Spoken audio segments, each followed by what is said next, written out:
transformaram Belo Horizonte numa violenta ocupação do solo e do espaço, e a chuva não tem culpa nenhuma disso, né?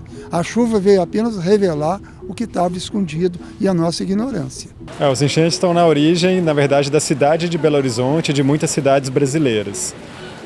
A gente teve um modelo de cidade que ignorou os cursos d'água, que pensou que poderia canalizar, controlar os cursos d'água, e isso nunca funcionou. Com o passar do tempo, as próprias cidades foram fazendo um modo de produção e um modo de funcionamento que gerou uma grande impermeabilização do solo, então a água corre muito rapidamente para os fundos dos vales, e também é um modo de produção que gera muitas emissões de poluentes que produziram o aquecimento do planeta. Então a gente tem um processo cíclico em que a cidade está no centro.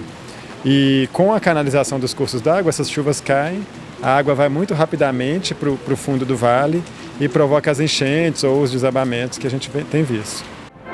A administração Jorge Carone saneia e moderniza a cidade. A rua Professor Moraes terá seu canal central totalmente coberto a fim de facilitar o trânsito de veículos e resolver em definitivo os graves problemas de enchentes.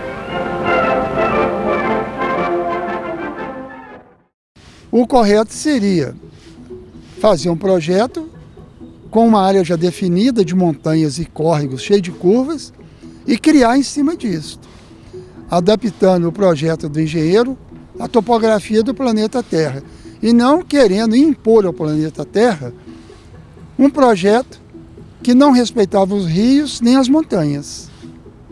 Isso foi o pecado original da fundação de Belo Horizonte.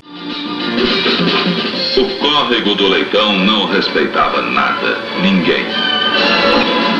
Por isso, a Prefeitura de Belo Horizonte resolveu acabar com a raça dele.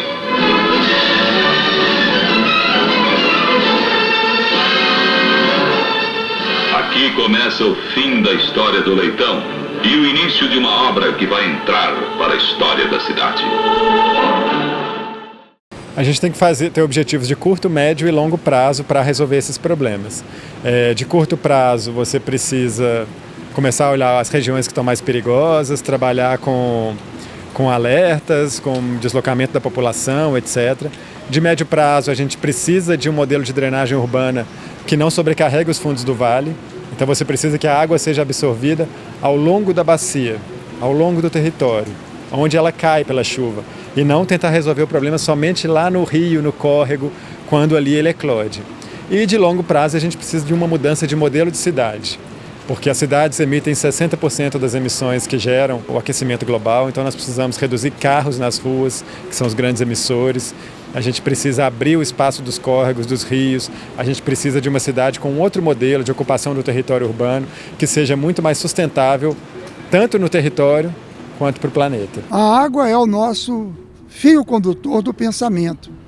A água tem um papel metodológico, os rios têm um papel metodológico, o território da bacia, dos biomas, dos ecossistemas, são a base de uma mudança na política, na economia mundial, na forma de pensar a política. Porque todo o nosso sustento vem dos ecossistemas, da energia solar, vem da água, da chuva. E o ser humano não pode ter uma política, uma economia que entre em choque com a origem mesmo da vida na Terra.